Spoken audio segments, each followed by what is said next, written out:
ভারত সম্ভবত কনফিউজড যে আগামী নির্বাচনে কে ক্ষমতায় আসবে, বিএনপি না জামাত। সেই কারণে তারা দুই পক্ষের সঙ্গে একটা সম্পর্ক স্থাপনের চেষ্টা করছে, এটা পরিষ্কার এবং এটা হয়ই উচিত। মানে ভারত হয়তো নিশ্চয়ই এখন তাদের পুরনো ভুলটা বুঝতে পারছে যে একটা ফ্যাসিস্ট সরকারকে টিকায় রাখা যায় না। তো ভারতের চিন্তা এরকম, আমি যে যা মনোবৃত্তিটা সেটা হচ্ছে যে তার চারপাশে যত রাষ্ট্র হবে সবই হবে ভারতের অনুগত, ভৃত্যের মতন, দাসের মতন। ভারত একটা হবে, বাংলাদেশ একটা হবে তেমন ভৃত্য, নেপাল হবে তেমন একটা ভৃত্য, ভুটান হবে একটা ভৃত্য, এইভাবে শ্রীলঙ্কার সব তার চারপাশ থাকবে সব।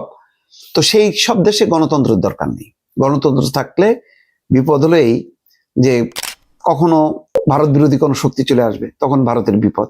সুতরাং ওইসব দেশে ফ্যাসিস্ট সরকার থাকুক, এটি হচ্ছে ভারতের বর্তমান শাসকদের একটা নীতি।